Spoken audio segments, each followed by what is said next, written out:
يا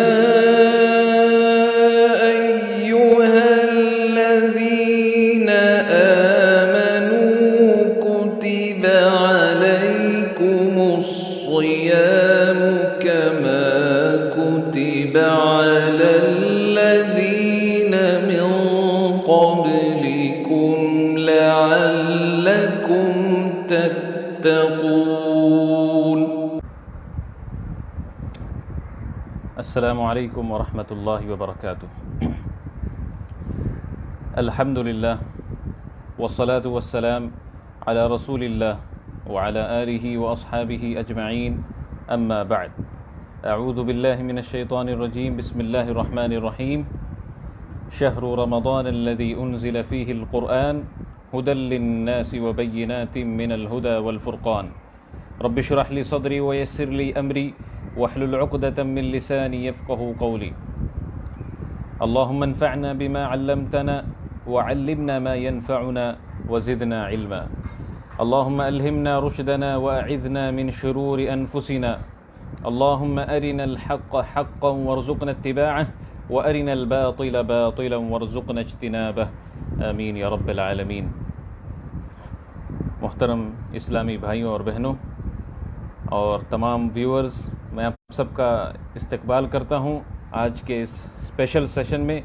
السلام علیکم ورحمۃ اللہ وبرکاتہ. اللہ تعالیٰ کی سلامتی، اس کی رحمتیں اور برکتیں آپ سب پر ہوں. تو سب سے پہلے میں یہ کنفرم کرنا چاہتا ہوں کہ آپ سب مجھے صحیح سے دیکھ پا رہے ہیں یا نہیں، صحیح سے کلیئرلی سن پا رہے ہیں، دیکھ پا رہے ہیں؟ اگر ہاں تو یس ٹائپ کیجئے تاکہ آگے ہم بڑھ سکیں.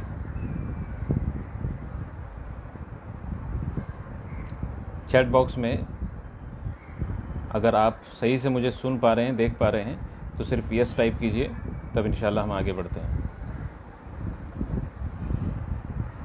اور دوسری بات یہ بھی کہ جو ڈیلے ہو چکا تھا ایک 5 سے 10 منٹ کا، تو اس کے بارے میں آپ سے معذرت چاہتا ہوں، کیونکہ اچانک سے نیٹ کا پرابلم آ گیا تھا. ایک دم اینڈ ٹائم پر نیٹ کا پرابلم پیش آیا، اس وجہ سے جو ہے یہ ڈیلے ہوا، ورنہ ہم ٹائم پر ہی شروع کرتے تھے. تو الحمدللہ یہاں پہ میسیج آ چکے ہیں کہ وہ صحیح سے سن پا رہے ہیں. تو اب انشاءاللہ ہم شروع کرتے ہیں. تو سب سے پہلے میں آپ سب کا یہاں پر استقبال کرتا ہوں اور آپ سب کا شکریہ بھی ادا کرتا ہوں کہ آپ سب نے اپنا قیمتی وقت نکالا اور اس سیشن کو آپ نے اٹینڈ کرنے کا فیصلہ کیا. تو جزاکم اللہ خیراً واحسن الجزاء. تو آج اس لائیو سیشن میں جس موضوع پر ہم بات کریں گے وہ ہے اے یونیک رمضان 1441 ہجری. ایک انوکھا رمضان 1441.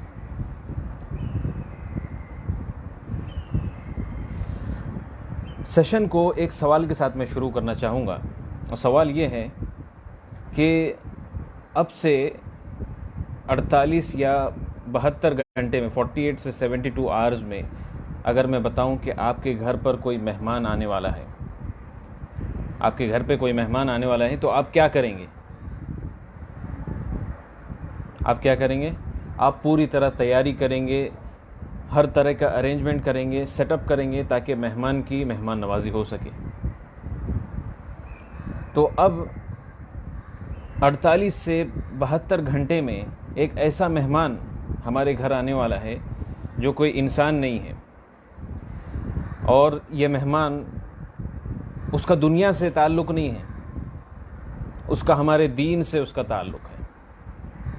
اور وہ جو مہمان ہے وہ ہے رمضان المبارک کا مبارک مہینہ.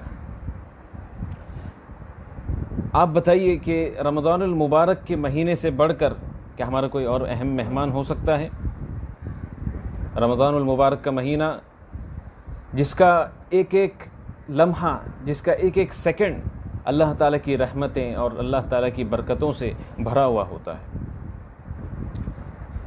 آپ دیکھیے کہ دنیا کے پیچھے جو بھاگنے والے لوگ ہوتے ہیں، کتنے لوگ ہمیشہ انتظار میں رہتے ہیں کہ نیکسٹ موبائل فون کب آئے گا، نیکسٹ سیمسنگ کا فون کب آئے گا، نیکسٹ ریڈمی کا فون کب آئے گا، نیکسٹ آئی فون کب لانچ ہوگا. اور دنیا کے پیچھے بھاگنے والے لوگ یہ بھی دیکھتے رہتے ہیں کہ نیکسٹ مووی کب ریلیز ہوگی، وہ دن گنتے رہتے ہیں۔ اب یہ ساری چیزیں سب کچھ اتنا سب حقیر چیزوں کے لیے یہ سب کرتے ہیں دنیا والے لوگ۔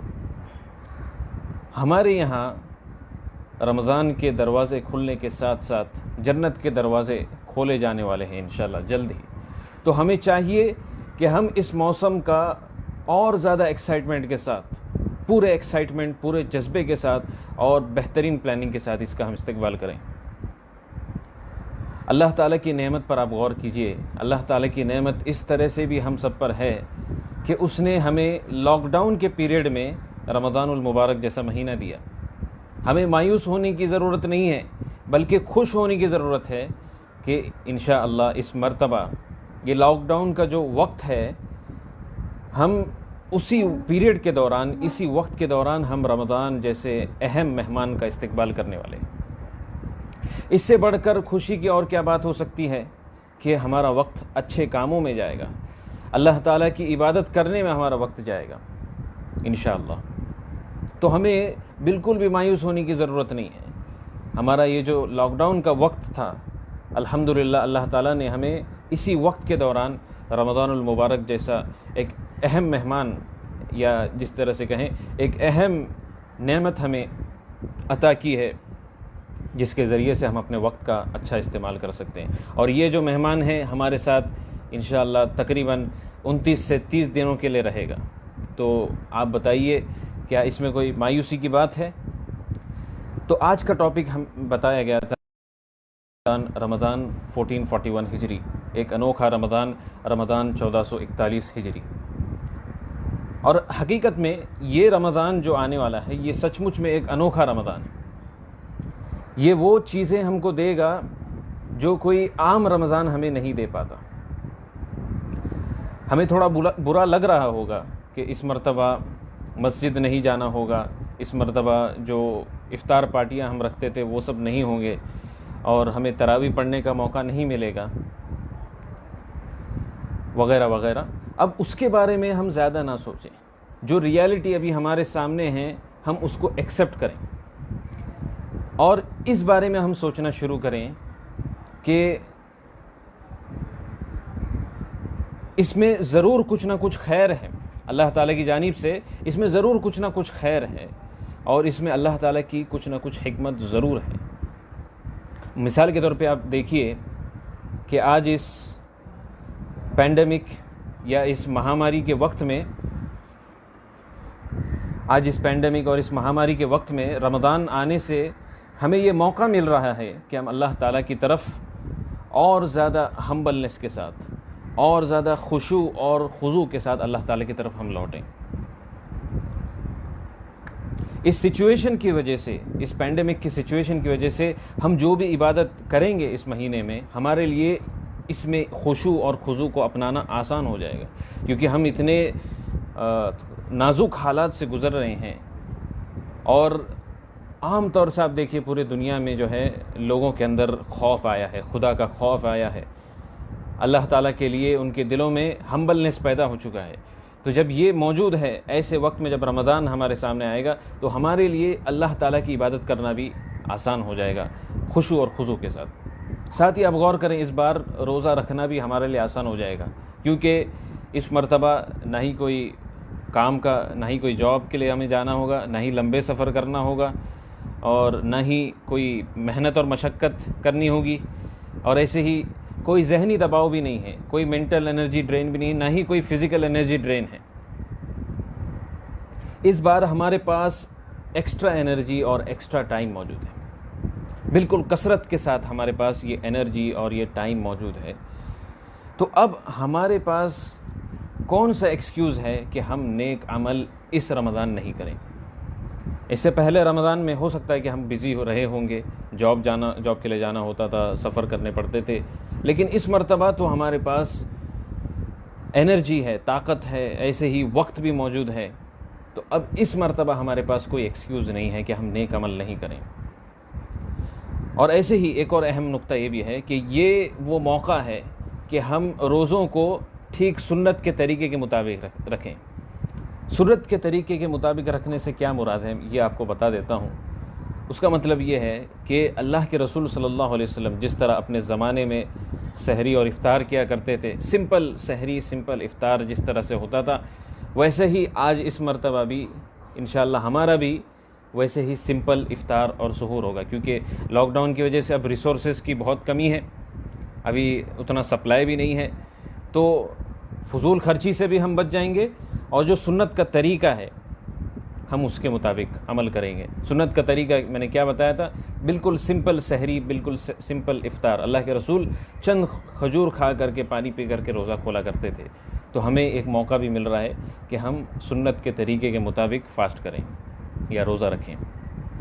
اس بار ہمیں اپنے فیملی کے ساتھ بہترین وقت گزارنے کا موقع مل رہا ہے۔ اس سے پچھلے رمضان میں ہو سکتا ہے کہ ہمیں وقت نہیں مل رہا ہوگا جاب کی وجہ سے، باہر جانے کی وجہ سے، لیکن اس مرتبہ ہمیں فیملی کے ساتھ گزارنے کا ایک بہترین وقت مل رہا ہے۔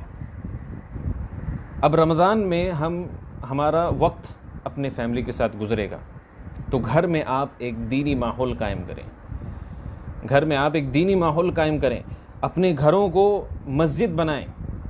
اور وہ کیسے ہوگا؟ آپ جس طرح سے رمضان میں 5 وقت کی نماز جماعت کے ساتھ پڑھیں گے، ایسے ہی تراویح کا اہتمام کریں گے۔ ان سب کے ذریعے سے آپ اپنے گھروں کو مسجد بنا پائیں گے انشاءاللہ۔ اور اب تک ہم رمضان مسجدوں میں ہم تراویح پڑھتے تھے، اب تک کے سارے رمضان میں ہم مسجدوں میں جا کر تراویح پڑھتے تھے۔ اس بار ہمیں یہ موقع مل رہا ہے کہ ہم خود اپنی عبادتوں میں اپنے آپ کو لیڈ کریں۔ ہمیں یہ موقع مل رہا ہے کہ ہم خود اپنی عبادت کریں، ہمیں اس میں کوئی لیڈ نہیں کرے گا، ہم خود اپنے آپ کو لیڈ کریں گے۔ تو یہ ایک انوکھا موقع ہے جو ہمیں اس مرتبہ ملنے والا ہے انشاءاللہ۔ اور ایسے ہی اس بار ہمیں پرائیویٹ گڈ ڈیڈز کرنے کا بھی بہت بہترین موقع مل رہا ہے، سنہرا موقع ہے کہ ہم پرائیویٹ گڈ ڈیڈز کریں، خاص طور سے تہجد کی نمازیں، اور ایسے ہی اللہ تعالیٰ سے رات کے آخری تہائی حصے میں دعا کرنا، جس کو ہم عام رمضان میں کافی نگلیکٹ کرتے ہیں۔ عام رمضان میں ہم اتنا اس کی طرف دھیان نہیں دیتے، پرائیویٹ عبادت کی طرف، لیکن اس مرتبہ ہمارے پاس بہت بہترین موقع ہے کہ ہم زیادہ سے زیادہ اللہ تعالیٰ کی پرائیویٹ طور پر عبادت کریں، یعنی خلوت میں اللہ تعالیٰ کی عبادت کریں۔ اور یہ جو پرائیویٹ عبادت ہیں، جب آپ اس کو انجام دیتے ہیں، اسی کے ذریعے سے آپ رمضان کے اصل روح کو محسوس کر پائیں گے۔ اگر اس سے خالی ہوگا رمضان، تو گویا کہ آپ نے رمضان کے اصل روح کو محسوس نہیں کیا۔ تو ہمیں ہمیشہ اچھائی کی طرف دیکھنا ہے، جو مثبت نقطے ہیں اس کی طرف ہمیں غور کرنا ہے۔ We have to always find the silver lining in every situation in life۔ مومن کا ہمیشہ ایسا ہی ایٹیٹیوڈ ہوتا ہے، وہ ہمیشہ مثبت پہلو پر غور کرتا ہے، وہ ہمیشہ پازیٹیو ایسپیکٹس پر غور کرتا ہے۔ اللہ کے رسول صلی اللہ علیہ وسلم کی وہ مشہور حدیث، آپ صلی اللہ علیہ وسلم نے فرمایا، عجبا لامر المؤمن ان امرہ کلہ لہ خیر وليس ذلك لأحد فيما سواه إلا للمؤمن إن أصابته سراء شكر فكان خيرا له وإن أصابته ضراء صبر فكان خيرا له۔ اللہ کے رسول نے کہا کہ مومن کا جو معاملہ ہے بالکل عجیب ہوتا ہے، اس کے زندگی میں جتنے بھی سچویشن آتے ہیں سب کے سب اس کے لیے خیر ہوتے ہیں، اور یہ معاملہ صرف مومن کے ساتھ ہوتا ہے، مومن کے علاوہ کسی اور کے ساتھ نہیں ہوتا ہے۔ اگر اس کو مومن کی زندگی میں کوئی اچھا واقعہ پیش آتا ہے تو وہ اس پر اللہ تعالیٰ کا شکر ادا کرتا ہے، تو یہ اس کے لیے خیر ہوتا ہے، اور اگر کوئی برا واقعہ اس کی زندگی میں پیش آتا ہے تو وہ صبر کرتا ہے، اللہ تعالیٰ سے اجر اور ثواب کی امید رکھتا ہے، تو یہ بھی اس کے لیے خیر ہوتا ہے۔ تو ہمیں ہمیشہ مثبت پہلو پر غور کرنا چاہیے۔ اب آئیے، یہ جو حدیث تھی صحیح مسلم کی حدیث نمبر 2999۔ اب آئیے ہم رمضان کے چند فضائل کو کوئک طریقے سے، جلدی سے ہم اس کو آپ کے سامنے رکھتے ہیں۔ تو رمضان کا مہینہ یہی وہ مہینہ ہے جس میں اللہ تعالیٰ کی طرف سے ہدایت نامہ، آخری ہدایت نامہ قرآن مجید نازل ہوا، اور یہ وہی قرآن ہے جس کے ذریعے سے اللہ تعالیٰ نے انسانیت کو کفر اور جاہلیت کی تاریکیوں سے، اندھیروں سے اسلام کے اجال کی طرف لے آیا۔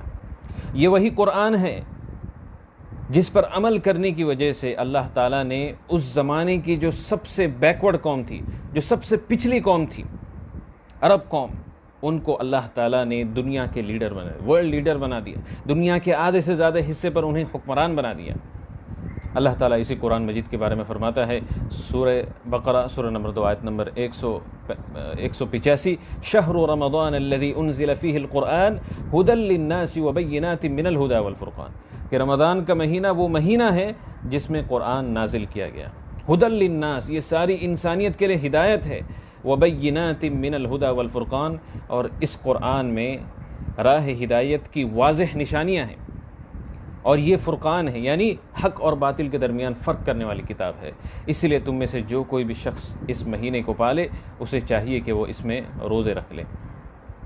اب یہاں پر غور کریں، قرآن مجید میں جہاں پر یہ آیت آئی ہے، آیت نمبر 185 سے پہلے آیت نمبر 183 میں آپ دیکھیں، اللہ تعالیٰ فرماتا ہے، یا ایھا الذین آمنوا کتب علیکم الصیام کما کتب علی الذین من قبلکم لعلکم تتقون، کہ اے ایمان والو، روزے رکھنا تم پر فرض کیا گیا جس طرح سے تم سے پہلے کے لوگوں پر فرض کیا گیا تھا، تاکہ تم تقوی اختیار کرو۔ تو آیت نمبر 183 میں اللہ تعالیٰ نے روزے کے فرض ہونے کے بارے میں فرمایا۔ ٹھیک اسی آیت کے بعد آیت نمبر 185 میں اللہ نے فرمایا کہ قرآن رمضان کے مہینے میں نازل ہوا۔ اس سے ہمیں رمضان، روزہ اور قرآن، ان تینوں چیزوں کے درمیان جو ربط ہے، جو لنک ہے، جو گہرا تعلق ہے، اس کے بارے میں ہمیں پتہ چلتا ہے۔ یہ ایسی چیزیں ہیں جن کو آپ الگ نہیں کر سکتے، ان کو آپ کبھی الگ نہیں کر سکتے۔ آج کے لاک ڈاؤن پیریڈ میں آپ قرآن کی تاثیر کے اوپر غور کیجئے، ہم میں سے شاید بہت کم لوگوں نے اس پر غور کیا ہوگا۔ آج جو لوگوں کی اکثریت ہے لاک ڈاؤن پیریڈ میں، وہ یا تو موبائل استعمال کر رہے ہیں یا تو ٹی وی دیکھ رہے ہیں، جس میں میڈیا نیوز پر انہیں یہ بتایا جاتا ہے کہ آج کتنے کووڈ کیسز ہوئے، آج کتنے کورونا وائرس کے ڈیتھ ہوئے، یہی ساری خبریں آج عام ہیں۔ اور یا تو ایسا ہوتا ہے کہ لوگوں کی اکثریت آج ٹک ٹاک جیسے ایپس ہیں، فیس بک جیسے ایپس ہیں، ان سب پر اپنا وقت برباد کر رہے ہیں، یا تو ایسا ہوتا ہے کہ انسان جو ہیں آپس میں اگر بات بھی کر رہے ہیں فون پر تو وہ اسی موضوع پر بات کر رہے ہیں، کورونا وائرس کے بارے میں ہی بات کر رہے ہیں کہ کتنی بری سچویشن آئی ہے، کمپلین ہو رہا ہے، یہی ہو رہا ہے۔ تو ایسے وقت میں کیا ہم نے غور کیا کہ قرآن ہمیں اس معاملے میں کیا بتاتا ہے؟ کیا ہم نے کبھی دیکھا، قرآن کو کھولا اور دیکھا کہ قرآن ہمیں اس سلسلے میں کیا بتا رہا ہے؟ قرآن کو آپ اگر کھولتے ہیں تو ہمیں پتہ چلتا ہے، قرآن ہم سے کہتا ہے، سورہ طلاق سورہ نمبر 65 کی آیت نمبر 7 میں اللہ تعالیٰ فرماتا ہے، سَيَجْعَلُ اللَّهُ بَعْدَ عُسْرٍ يُسْرًا، کہ عنقریب اللہ تعالیٰ اس مشکل وقت کے بعد آسانی کو لے کر آئے گا۔ اور ایسے ہی سورہ انعام کی آیت نمبر 64 میں اللہ تعالیٰ فرماتا ہے، قُلِ اللَّهُ يُنَجِّيكُم مِّنْهَا وَمِن كُلِّ كَرْبٍ ثُمَّ أَنتُمْ تُشْرِكُونَ، کہہ دو کہ اللہ ہی ہے جو تمہیں ہر مشکل سے، ہر پریشانی سے نجات دینے والا ہے۔ اور سورہ نمل کی آیت نمبر 62 میں اللہ تعالیٰ فرماتا ہے، أَمَّن يُجِيبُ الْمُضْطَرَّ إِذَا دَعَاهُ وَيَكْشِفُ السُّوءَ، کیا وہ بہتر نہیں جو ہر ڈسٹریس میں ہونے والے شخص کی دعا کو رسپونڈ کرتا ہے اور ہر طرح کی پریشانیوں کو دور کرتا ہے۔ اور وہ مشہور آیت فَإِنَّ مَعَ الْعُسْرِ يُسْرًا، إِنَّ مَعَ الْعُسْرِ يُسْرًا، کہ بے شک مشکل وقت کے ساتھ آسانی آتی ہے، بے شک مشکل وقت کے ساتھ آسانی آتی ہے۔ تو اسی لیے ہم کہتے ہیں کہ قرآن مجید یہ دنیا کی سب سے پازیٹیو کتاب ہے۔ آج اس روئے زمین پر یہ سب سے پازیٹیو کتاب ہے۔ ہم نے قرآن کو اس کا حق نہیں دیا، ہم نے قرآن کو کھول کر نہیں پڑھا، اور ہم نے قرآن سے نہیں جانا کہ وہ ہم سے کیا کہہ رہا ہے۔ تو آج سوال کرتے ہیں لوگ کہ ہم پازیٹیو کیسے بنیں، ہم آپٹیمسٹک کیسے بنیں؟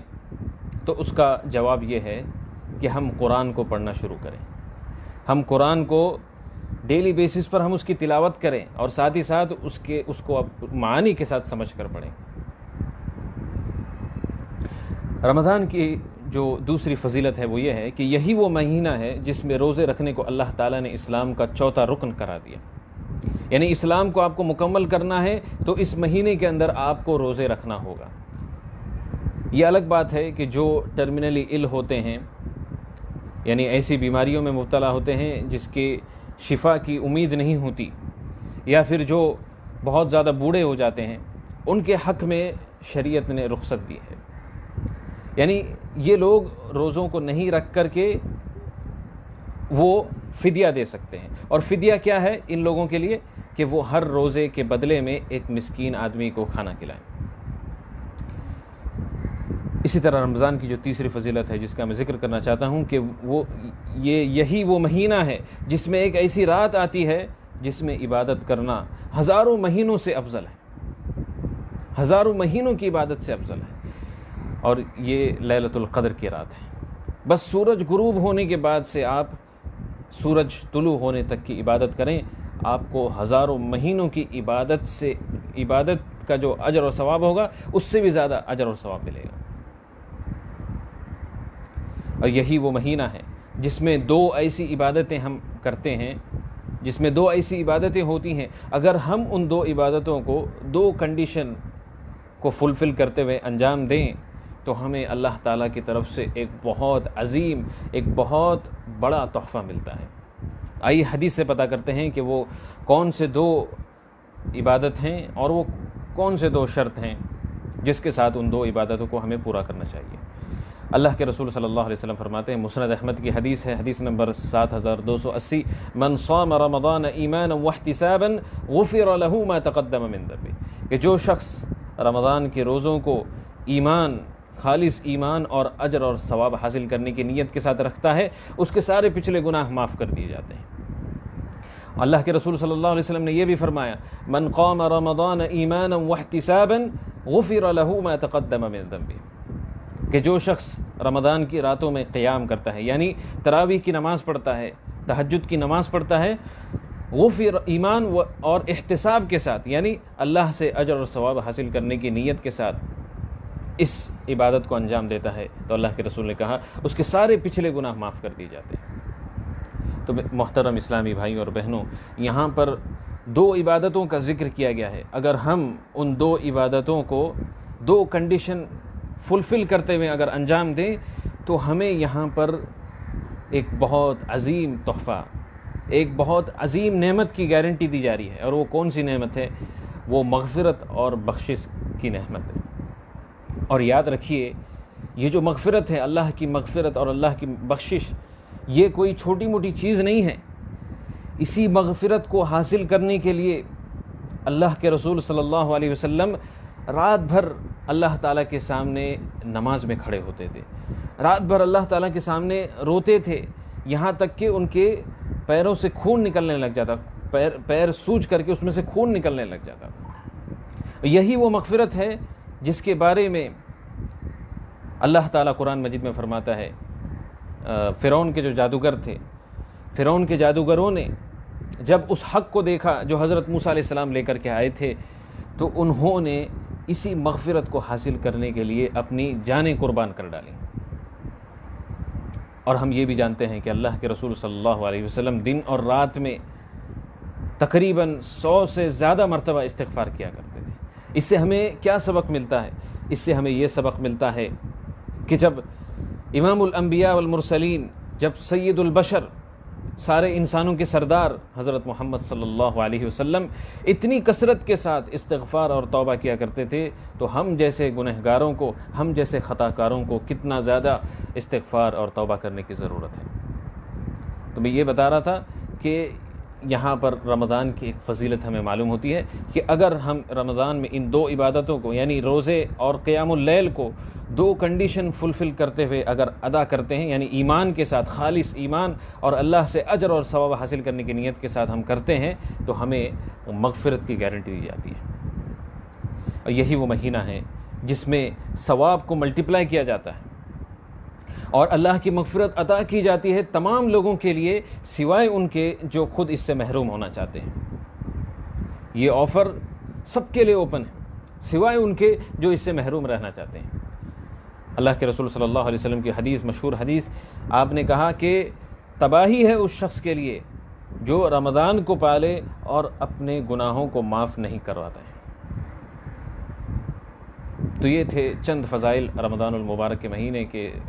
اب ہم اپنے اگلے سب ٹاپک کی طرف پڑھتے ہیں، اور وہ یہ ہے کہ رمضان کا استقبال اور لوگوں کی مثال. رمضان کا استقبال اور لوگوں کی مثال.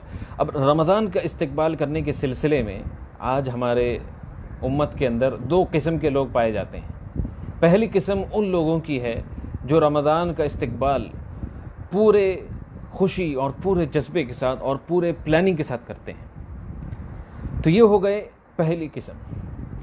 اب دوسری قسم ان کی ہے جو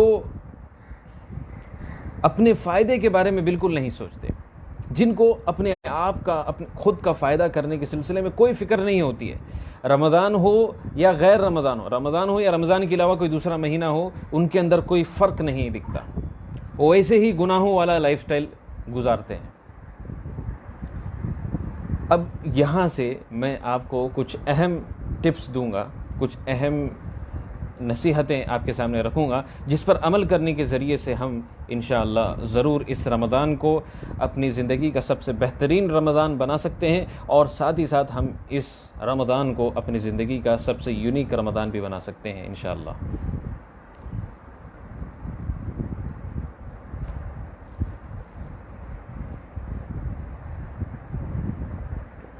یہاں پر میں کلیریفائی کر دوں کہ میں جو پانی پی رہا ہوں یہ میں رائٹ ہینڈ سے پی رہا ہوں، کیونکہ میں سیلفی کیمرہ یوز کر رہا ہوں، اس وجہ سے آپ کو ہو سکتا ہے شاید لیفٹ ہینڈ سے میں پی رہا ہوں اس طرح سے دکھے.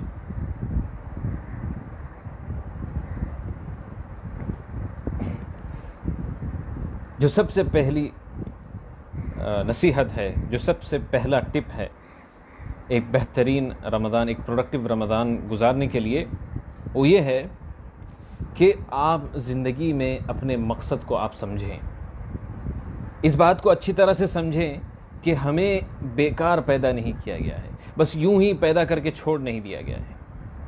اور اس بات کو بھی آپ اچھی طرح سے جان لیجئے کہ آخرت کی جو زندگی ہے وہ اصل زندگی ہے، اور وہ ہمیشہ کے لیے باقی رہنے والی زندگی ہے. اور آخرت کے اندر نیک اعمال کے علاوہ ہمارے کوئی بھی چیز اور کام نہیں آئے گی. نیک اعمال کے علاوہ ہمارے کام کوئی اور چیز نہیں آنے والی ہے. اب یہاں پر میں ایک مثال کے ذریعے سے آپ کو سمجھاؤں کہ دنیا کی زندگی کس طرح حقیر زندگی ہے اور آخرت کی زندگی کس طرح ایک اہم زندگی ہے.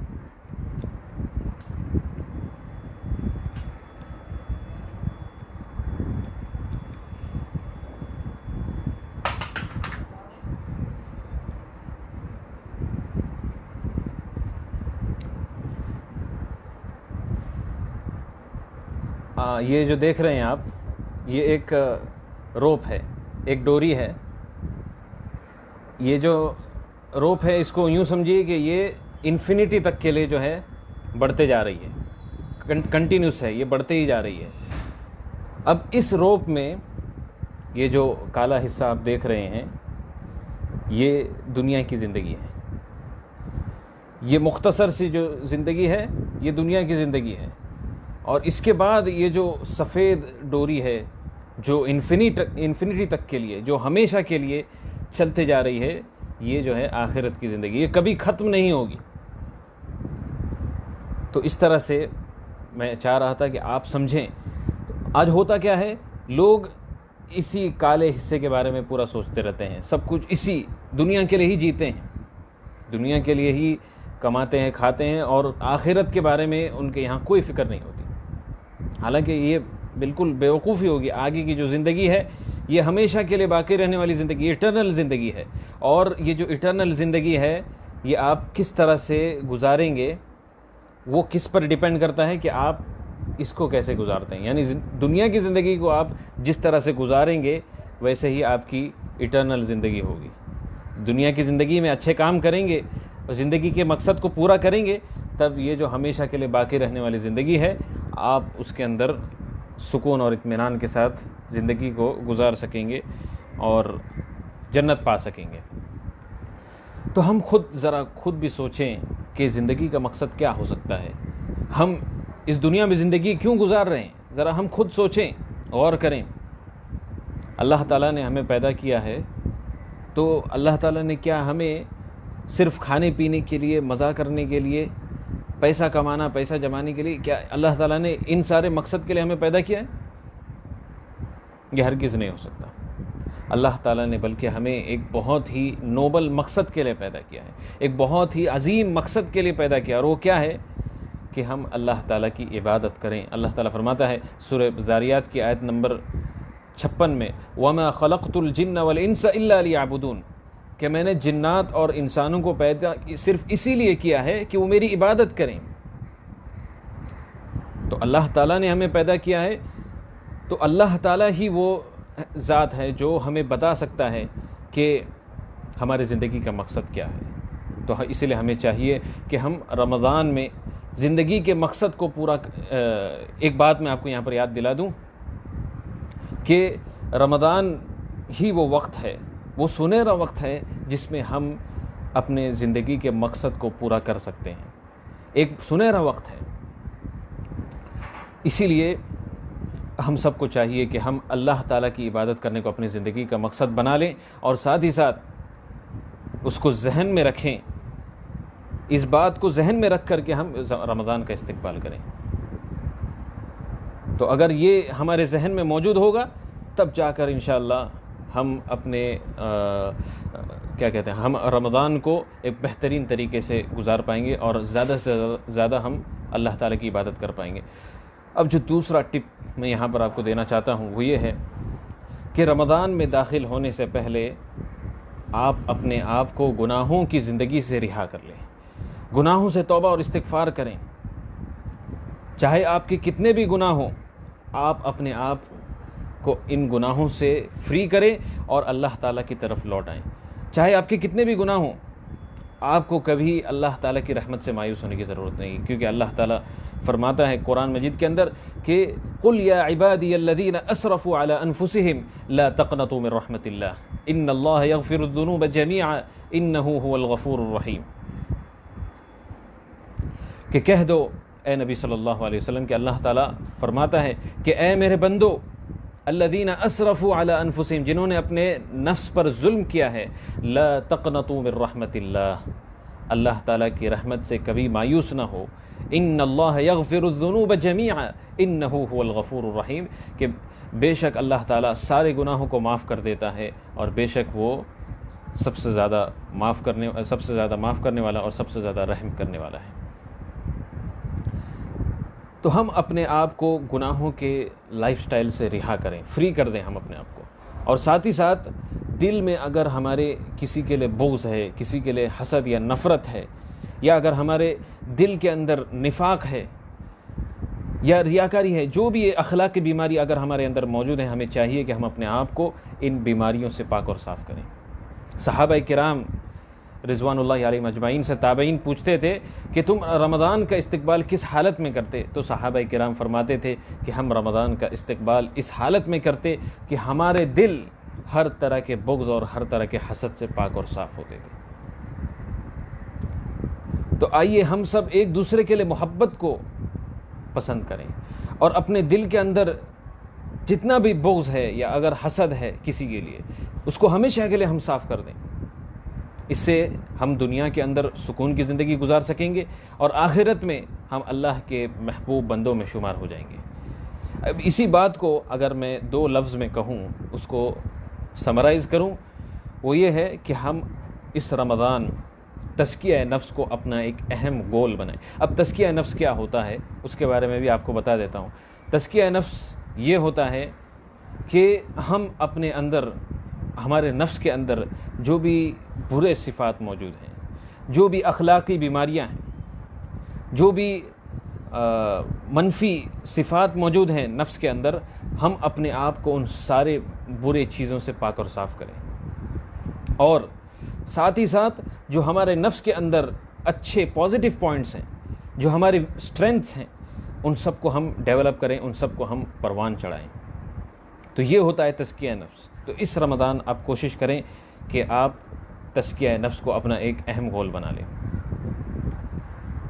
اب تیسرا اہم نقطہ جس کو میں آپ کے سامنے رکھنا چاہتا ہوں وہ یہ ہے کہ ہمیں اچھے طرح سے یہ سمجھنے کی ضرورت ہے کہ رمضان المبارک کا مہینہ ہم سے کیا چاہتا ہے، رمضان المبارک کا مہینہ ہم سب سے کیا چاہتا ہے، اس بات پر آپ ذرا غور کریں، اس بات کو آپ ذرا اپنے ذہنوں میں لے کر آئیں۔ رمضان کا مہینہ ہمیں کس لیے دیا گیا ہے، یہ بہت اہم سوال ہے، اس پر ہمیں سوچنے کی ضرورت ہے کہ رمضان ہمیں کیوں دیا گیا ہے۔ اس کا جواب یہ ہے کہ اللہ تعالیٰ نے رمضان المبارک کے مہینے کو ہمارے لیے ایک ٹریننگ کے لیے دیا ہے، ہماری تربیت کرنے کے لیے دیا ہے۔ اور تربیت کس چیز کی، ٹریننگ کس چیز کی؟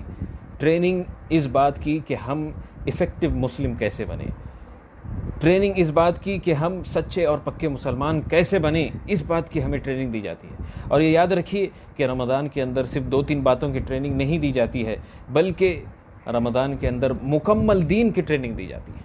اب وہ کس طرح سے ہم جاننے کی اب کوشش کریں گے۔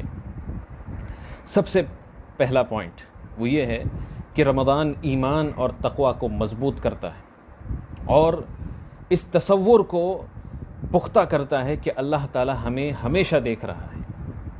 اب اسی وجہ سے ایک انسان اپنے نفس کو قابو میں رکھتا ہے اور سارے خواہشات، چاہے کھانے پینے کے خواہشات ہوں یا جنسی خواہشات ہوں، ان سب سے اپنے آپ کو انسان دور رکھتا ہے۔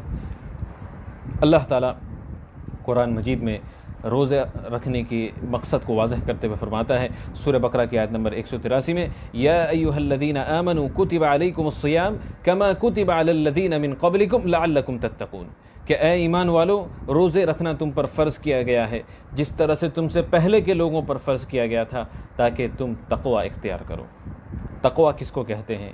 تقوی اس حالت کو کہتے ہیں کہ جب انسان اپنے رب کی موجودگی کو محسوس کرتا ہو، جب انسان اس بات کو محسوس کرتا ہو کہ اس کا رب اسے دیکھ رہا ہے، اور اسی وجہ سے اللہ کی جتنے بھی منع کی ہوئے چیز ہیں ان سب سے اپنے آپ کو دور رکھتا ہے، اور اللہ تعالیٰ نے جن جن باتوں کا حکم دیا ہے ان سب پر عمل کرتا ہے۔ تو یہ ہوتا ہے تقوی۔ روزہ رکھنے سے جو سبق ہمیں ملتا ہے وہ یہ ہے کہ جب اللہ کا حکم مان کر ہم حلال اور پاکیزہ چیزوں کو چھوڑ دیتے ہیں، کھانا پینا، یہ ساری جو پاکیزہ چیزیں ہیں ان سب کو ہم چھوڑ دیتے ہیں، تو تب حرام اور بری چیزوں کو بھی ہم چھوڑ دیں، جیسے حرام پیسوں کا کھانا یا برے کام کرنا، زنا وغیرہ، یہ سارے کاموں کو ہم چھوڑ دیں۔ یہ ہمیں تعلیم دی جا رہی ہے۔ جس طرح سے آپ حلال چیزوں کو چھوڑ رہے ہیں اللہ تعالیٰ کے حکم پر، ویسے ہی آپ اللہ تعالیٰ نے جن جن چیزوں کو حرام کیا ہے ان سب کو بھی چھوڑ دیں۔ تو یہ بہت اہم نقطہ ہے جو روزہ ہمیں سکھاتا ہے۔ ایسے ہی ایک اور اہم تربیتی پوائنٹ یہ بھی ہے، ایک اور اہم ٹریننگ کا اسپیکٹ یہ بھی ہے کہ جس طرح سے اب یہ لاک ڈاؤن کے دن چل رہے ہیں، اور تب اس کے لیے گناہ کرنا کافی آسان ہو جاتا ہے۔ خاص ہیلو، یہاں پہ تھوڑا سا انٹرپشن ہو گیا تھا، آپ سن پا رہے ہیں؟ میں خالی کنفرم کرنا چاہتا ہوں۔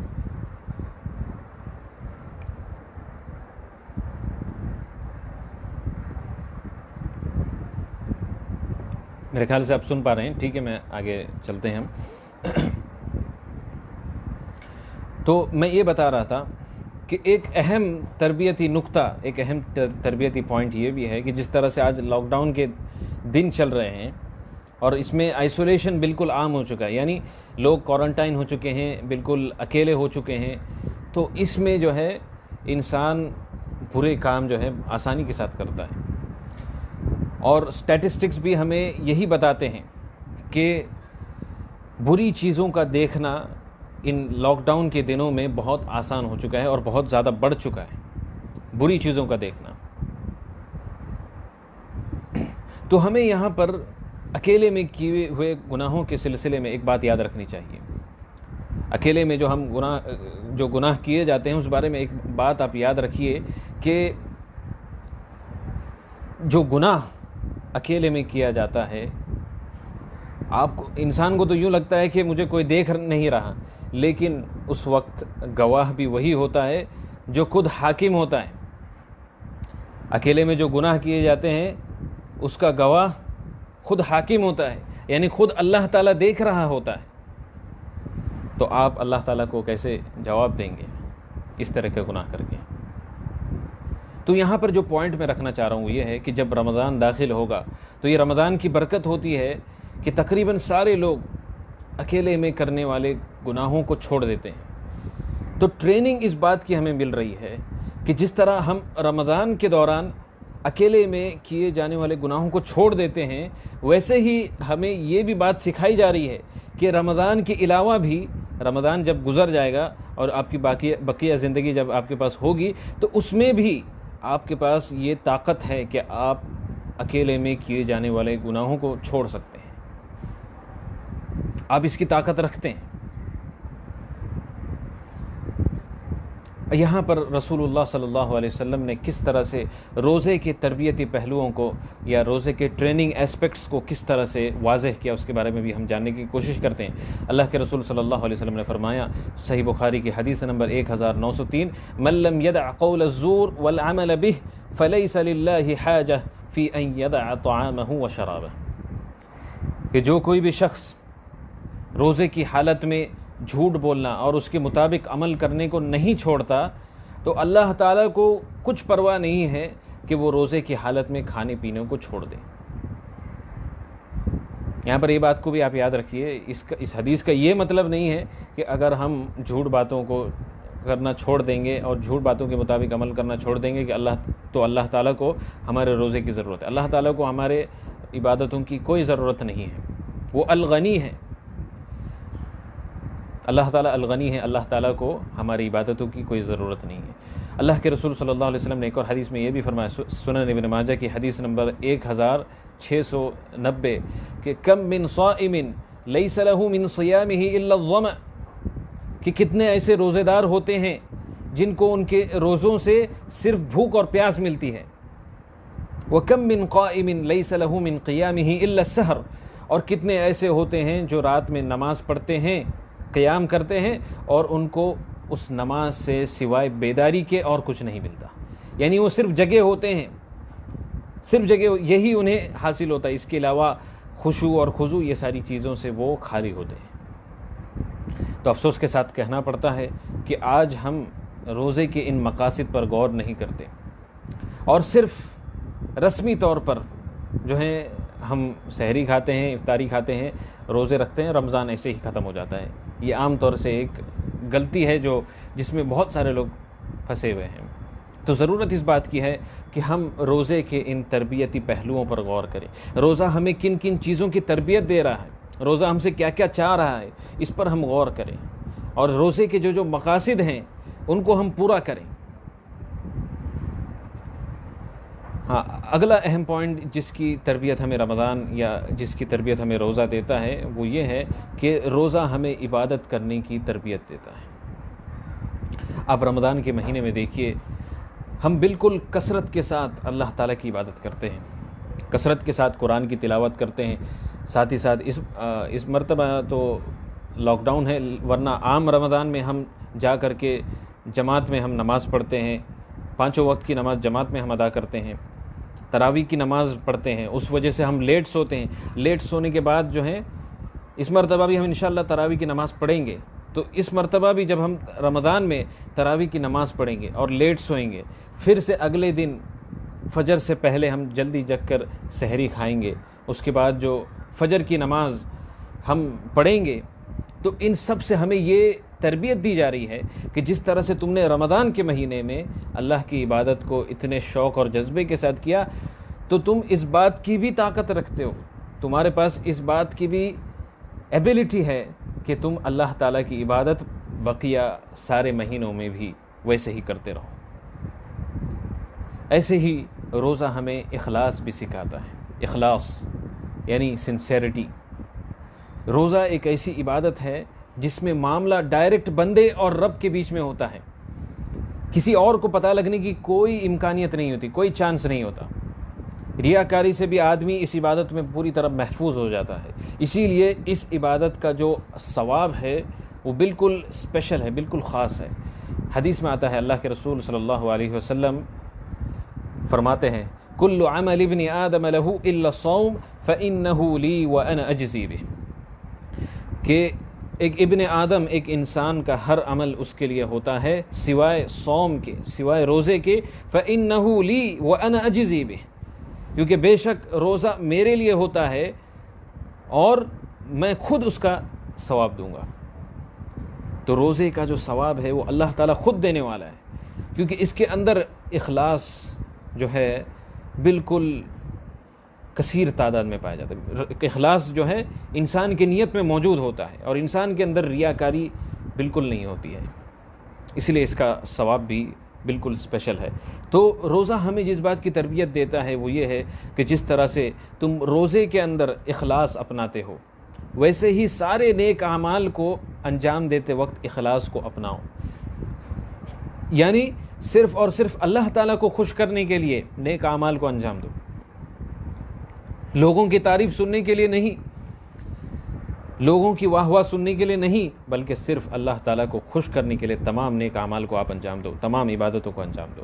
اور یہ صرف رمضان کے لیے نہیں، بلکہ رمضان کے علاوہ جتنے بھی باقی مہینے ہیں ان سب میں جتنے بھی آپ نیک اعمال کو انجام دو، ان کو اخلاص کے ساتھ صرف اور صرف اللہ کو خوش کرنے کے لیے آپ کی نیت ہونی چاہیے، کیونکہ اخلاص یہ نیک اعمال کی قبولیت کی شرط میں سے ہے۔ اگر اخلاص موجود نہ رہا تو جیسے حدیث میں ہے کہ کل قیامت کے دن اللہ تعالیٰ ایسے لوگوں سے کہے گا جو اس دنیا میں نیک اعمال لوگوں کو خوش کرنے کے لیے کرتے تھے، اللہ تعالیٰ کل قیامت کے دن ان لوگوں سے کہے گا کہ ان لوگوں کے پاس جاؤ جن کو تم دنیا میں خوش کرنے کے لیے نیک اعمال کرتے تھے، اور انہی سے جا کر اپنا اجر و ثواب حاصل کرو۔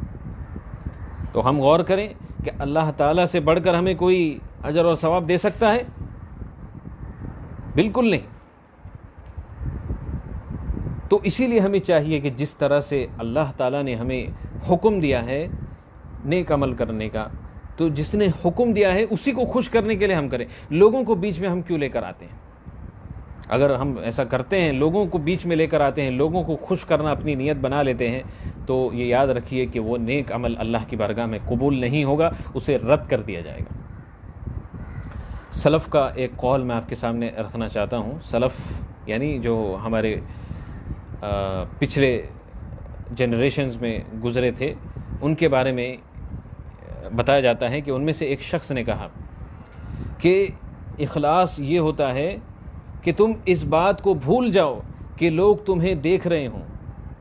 اخلاص یہ ہے کہ تم اس بات کو بھول جاؤ کہ لوگ تمہیں دیکھ رہے ہوں، اور تمہاری توجہ پوری طرح اللہ تعالیٰ کی طرف ہو، پورا فوکس اور پورا کنسنٹریشن اللہ تعالیٰ کو خوش کرنے پر ہو۔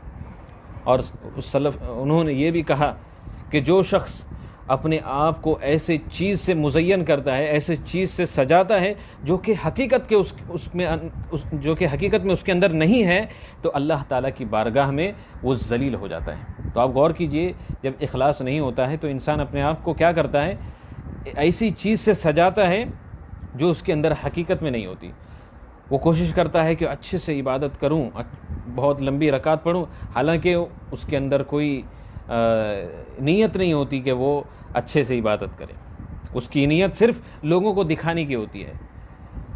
تو یہ ایک اہم پوائنٹ ہے جس کو ہمیں ذہن میں رکھنا چاہیے کہ ہم لوگوں کو بھول جائیں اور ہمارا پورا توجہ اللہ تعالیٰ پر کو خوش کرنے کی طرف ہو۔ اس کے بعد جو اگلا اہم پوائنٹ ہے جس کو میں آپ کے سامنے رکھنا چاہتا ہوں وہ یہ ہے کہ ہم سسٹمیٹیکلی پلان کریں کہ ہم رمضان کو ہم کیسے گزاریں گے، اور پلان کرتے وقت اس بات کو بھی آپ ذہن میں رکھیں، اس بات کو ذہن میں رکھ کر آپ پلان کریں کہ اگر یہ میری زندگی کا سب سے آخری رمضان ہوگا، اگر یہ میری زندگی کا سب سے آخری رمضان ہوگا تو میں اس رمضان میں کیا کیا حاصل کرنا چاہوں گا۔ تو اس پر آپ کو سوچنے کی ضرورت ہے۔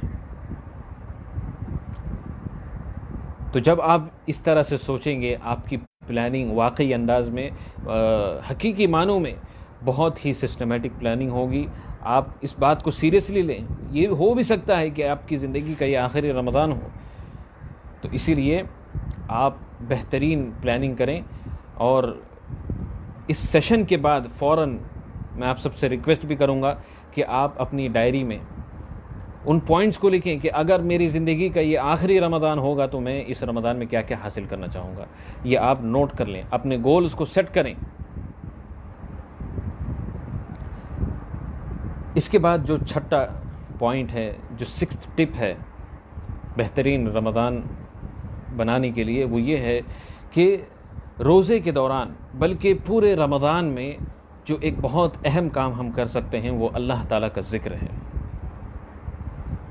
وہ اللہ تعالیٰ کا ذکر ہے۔ اللہ تعالیٰ فرماتا ہے سورہ بقرہ کی آیت نمبر 2، سورہ بقرہ کی آیت نمبر 152 میں فَاذْكُرُونِي أَذْكُرْكُمْ وَاشْكُرُوا لِي وَلَا تَكْفُرُونَ، اسی لیے تم میرا ذکر کرو، میں تمہیں بھی یاد کروں گا، اور میرا شکر ادا کرو اور میری ناشکری نہ کرو۔ تو یہ ذکر کی فضیلت میں ایک بہت زبردست آیت ہے۔ علماء کرام کہتے ہیں کہ اگر ذکر کی فضیلت میں صرف یہی آیت نازل کی جاتی تو یہ ذکر کی فضیلت کو ثابت کرنے کے لیے کافی ہو جاتا ہے۔ اللہ کے رسول صلی اللہ علیہ وسلم کی حدیث بھی ہے، مثل الذی یذکر ربہ والذی لا یذکرہ مثل الحی والمیت، اس شخص کی مثال جو اپنے رب کو یاد کرتا ہو اور جو اپنے رب کو نہیں یاد کرتا ہو، مثال ان کی ایک مردہ اور ایک زندہ آدمی کی طرح ہے۔ اللہ کے رسول نے کہا کہ جو اپنے رب کا ذکر کرتا ہے، اپنے رب کو یاد کرتا ہے، وہ ایک زندہ انسان ہے، اور جو انسان اپنے رب کو یاد نہیں کرتا وہ ایک مردہ انسان ہے۔ تو ذکر، اللہ تعالیٰ کے ذکر کو آپ خاص طور پر دھیان میں رکھیں اور زیادہ سے زیادہ اللہ کا ذکر کرتے رہیں۔ اللہ تعالیٰ کے ذکر میں ضروری طور پر صبح اور شام کے جو اذکار ہیں ان کا آپ اہتمام کریں۔ یہ صبح اور شام کے اذکار کیا ہوتے ہیں؟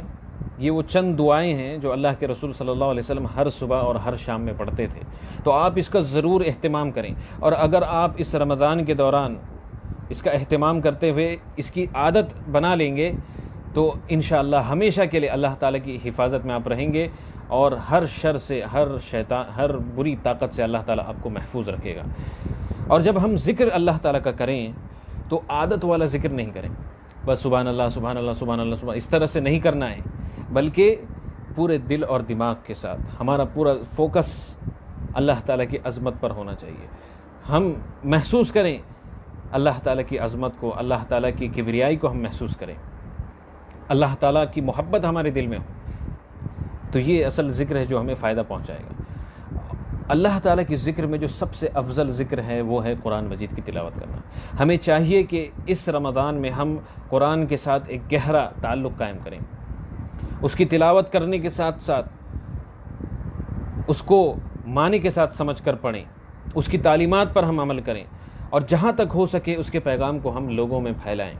تو اب قرآن کی تلاوت کا آپ ڈیلی ٹارگٹ رکھ سکتے ہیں، 5 نمازوں کے بعد کم سے کم 10 پیجز آپ پڑھیں، تو ڈیلی آپ دو پارہ مکمل کر سکتے ہیں، اور مکمل رمضان میں آپ 2 قرآن مکمل کر پائیں گے۔ یہ میں منیمم کہہ رہا ہوں، اس سے بھی زیادہ آپ کر سکتے ہیں، اس میں کوئی حرج نہیں۔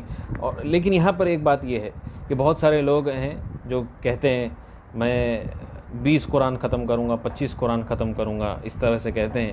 اچھی بات ہے، انشاءاللہ اس کا اجر اور ثواب آپ کو ملے گا، لیکن سوال یہاں پر یہ ہے کہ کیا آپ 20 قرآن ختم کرنے کے بعد 20 آیتوں کو تو سمجھ رہے ہیں یا نہیں؟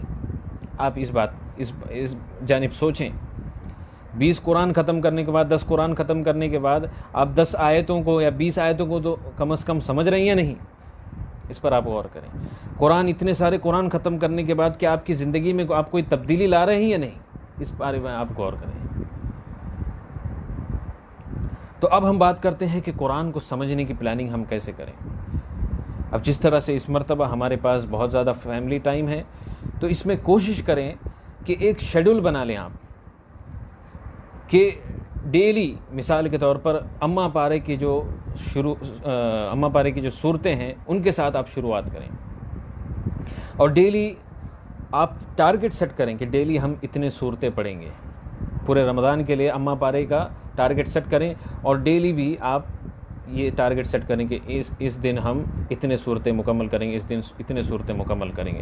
اور جتنے بھی صورتوں کو آپ پڑھ رہے ہیں اس کو آپ عربی میں بھی پڑھیں، اپنے فیملی ممبرز کے ساتھ آپ گیدر ہوں ایک جگہ، اور اسے پہلے تلاوت کریں اس کی، پھر اس کے بعد اس کا ٹرانسلیشن پڑھیں، اور ساتھ ہی ساتھ آپ قرآن کی تفسیر کو بھی پڑھیں۔ تو تفسیر میں کچھ ریکمنڈیشنز یہاں کرنا چاہتا ہوں۔ اردو میں ایک بہت بہترین تفسیر اویلیبل ہے، اور وہ ہے تفسیر احسن البیان۔ اس کی آپ PDF کاپی حاصل کر سکتے ہیں نیٹ پر سے، اس کا ایپ بھی موجود ہے۔ ایسے ہی اردو میں ایک اور تفسیر ہے، تفسیر القرآن الکریم، جس کے مؤلف ہیں حافظ عبدالسلام بھٹوی، تو ان کی بھی تفسیر بہت ہی بہترین تفسیر ہے، جس کو آپ اپنے گھر والوں کے درمیان پڑھ سکتے ہیں، تو اس کو بھی آپ پلے اسٹور پر سے ڈاؤن لوڈ کر سکتے ہیں۔ آتی ہے تو انگلش میں اگر آپ کو قرآن کا ترجمہ حاصل کرنا ہے صرف، تو صحیح انٹرنیشنل ایک بہت بہترین اور بہت اوتھینٹک ترجمہ ہے جس کو آپ حاصل کر سکتے ہیں۔ اور اگر تفسیر آپ کو پڑھنی ہے تو تفسیر السعدی، تفسیر السعدی یہ شیخ عبد الرحمن بن ناصر السعدی کی تفسیر ہے، جو کہ اوریجنلی عربک میں لکھی گئی تھی، اسی کو جو ہے ٹرانسلیٹ کیا گیا ہے۔ تو تفسیر السعدی کے PDF کاپی کو آپ حاصل کر لیں۔ تو یہاں پر جو پوائنٹ میں بتانا چاہ رہا ہوں کہ یہ گروپ ایفرٹ ہو، قرآن کو سمجھنے کا جو ایفرٹ ہو، آپ گیدر ہوں، صرف اکیلے نہ پڑھیں۔ اگر ایک ساتھ بیٹھ کر کے پڑھیں گے، سب کو آپ سمجھائیں گے، گھر کے جو بڑے ہیں یا گھر میں جو سب سے زیادہ نالج رکھتے ہیں دین کی، انہیں چاہیے کہ وہ اس ذمہ داری کو اپنے ہاتھ میں لیں اور اپنے گھر والوں کو قرآن کو سمجھنے کا جو ٹارگٹ ہے اس کو پورا کرنے میں مدد کریں سب کی۔ اس کے بعد جو 8th پوائنٹ ہے وہ یہ ہے کہ رمضان کا یہ جو مہینہ ہے یہ دعا کرنے کا ایک خاص مہینہ ہے، اس لیے آپ کو چاہیے کہ آپ خاص طور پر اپنے ذہن کے اندر دعا کے جتنے بھی آپ جن باتوں کے بارے میں اللہ سے سوال کرنا چاہتے ہیں، اپنے ذہن میں ان کو رکھیں۔ یہ دعا کرنے کا ایک خاص مہینہ ہے۔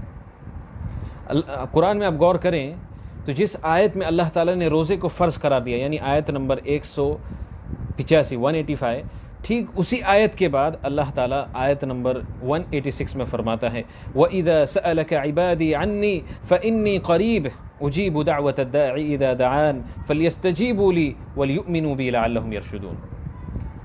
اللہ تعالیٰ کہتا ہے کہ اے نبی صلی اللہ علیہ وسلم، جب کبھی میرے بندے آپ سے میرے بارے میں سوال کریں تو میں بہت زیادہ قریب ہوں، میں ہر پکارنے والے کی پکار کو، جب کبھی وہ مجھے پکارتا ہے اسے پورا کرتا ہوں، اس کا جواب دیتا ہوں۔ اسی لیے لوگوں کو بھی چاہیے کہ وہ میری باتیں مان لیا کریں اور مجھ پر ایمان رکھیں تاکہ وہ ہدایت کے راستے پر ہوں۔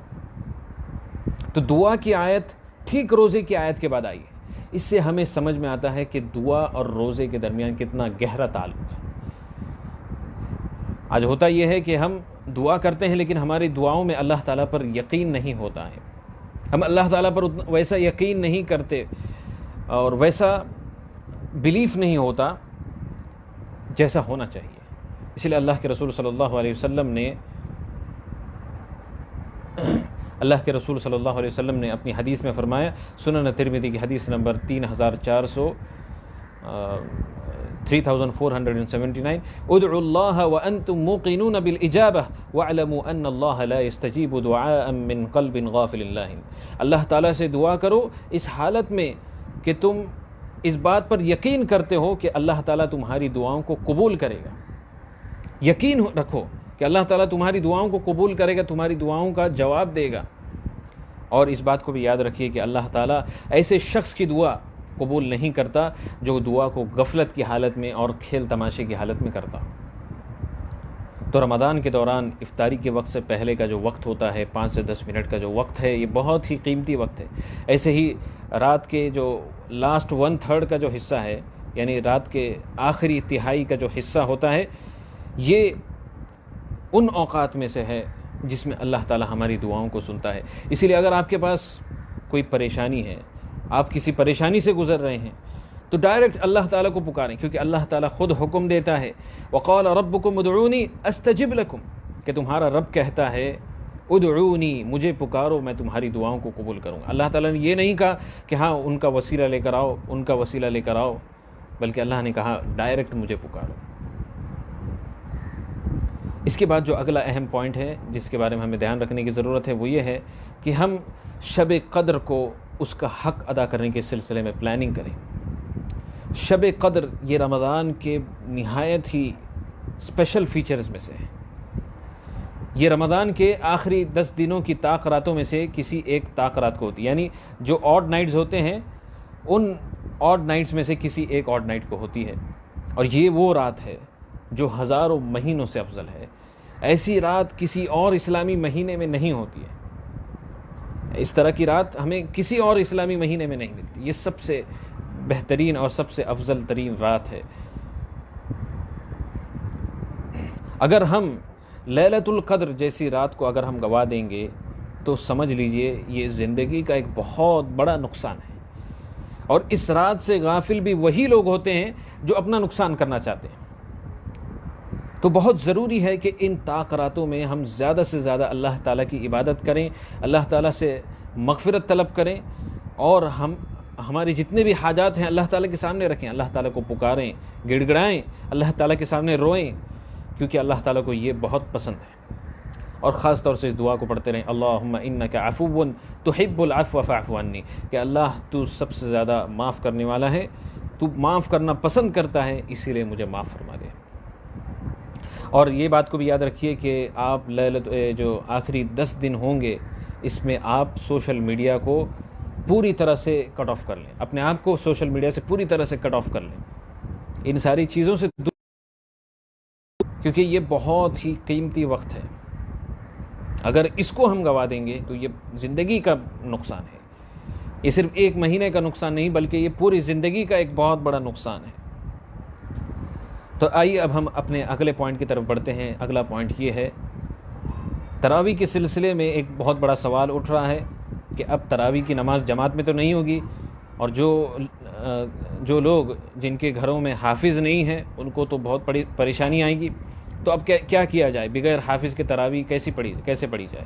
تو اس کا جواب یہ ہے کہ اگر گھر میں حافظ نہ ہو تو آپ کے لیے یہ جائز ہے, شریعت میں یہ بات جائز ہے کہ آپ ہاتھ میں مصحف پکڑ کر نماز پڑھیں. آپ اکیلے بھی خود بھی ایسے نماز پڑھ سکتے ہیں تراویح کی نماز, اور ایسے ہی مصحف کے ساتھ امامت بھی کر سکتے ہیں. یعنی مصحف کو ہاتھ میں پکڑ کر, چھوٹا سا مصحف لے کر کے آپ امامت بھی کر سکتے ہیں.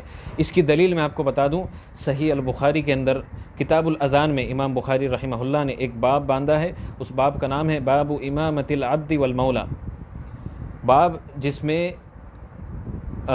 غلام کے امامت کرنے کے سلسلے میں بات آئی ہے. اور امام بخاری نے یہاں پر حدیث کو ذکر کیا, وَكَانَتْ عَائِشَةُ يَأُمُّهَا عَبْدُهَا ذَكْوَانٌ فِي الْمُصْحَفِ, کہ حضرت عائشہ رضی اللہ تعالی عنہا کی امامت ان کے غلام ذکوان کیا کرتے تھے, اور وہ ذکوان اپنے ہاتھ میں مصحف پکڑ کر کے تراویح کی نماز پڑھایا کرتے تھے, اور یہ رمضان کے دوران ہوتا تھا. تو یہ بالکل جائز چیز ہے, اس میں کوئی حرج نہیں ہے. آپ اس طرح سے تراویح کی نماز کو پڑھ سکتے ہیں, جتنا بھی آپ پورشن پڑھنا چاہیں پڑھ سکتے ہیں.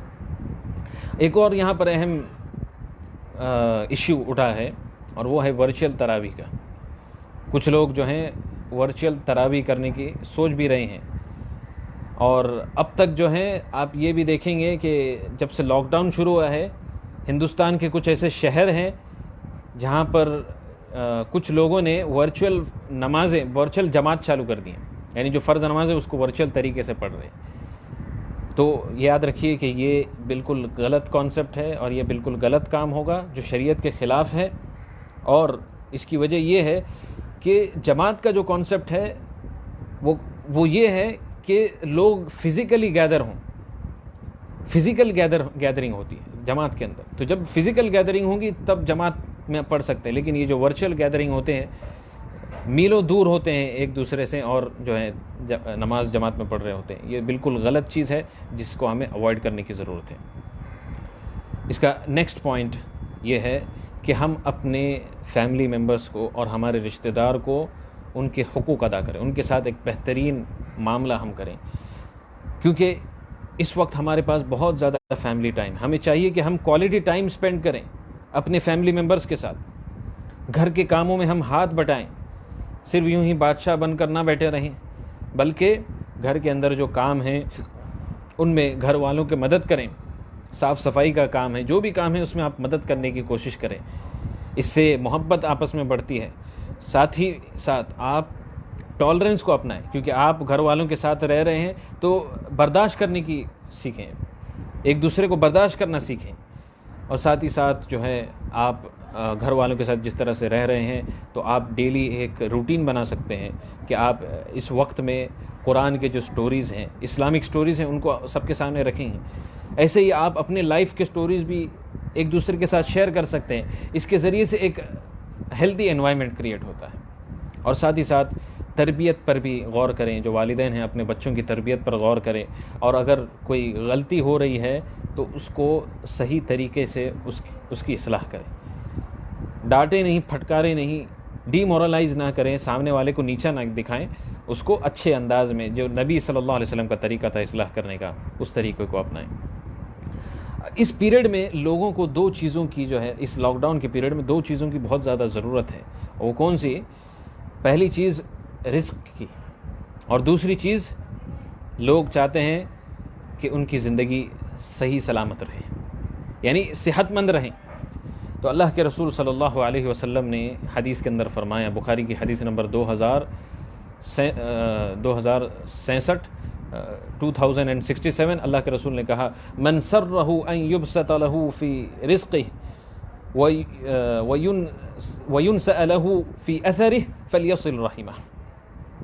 کہ تم میں سے جو کوئی بھی شخص یہ چاہتا ہے کہ اس کے رزق میں کشادگی کی جائے یا اس کی زندگی کو طویل کیا جائے, تو اسے چاہیے کہ اپنے رشتہ داریوں کو نبھائے. جو رشتے ہیں ان کو نبھائیں. جو ریلیٹیوز ہیں جن کے ساتھ آپ نے کافی لمبی مدت سے بات نہیں کی ہے, یہ وقت ہے کہ آپ ان کے ساتھ کنیکٹ ہوں, اپنے رشتہ داریوں کو نبھائیں. تو یہ ایک بہت اہم ذریعہ ہے جس کے ذریعے سے رزق میں جو ہے کشادگی ہمیں اللہ تعالیٰ عطا کرتا ہے, اور ساتھ ہی ساتھ زندگی میں بھی اللہ تعالیٰ برکت عطا کرتا ہے.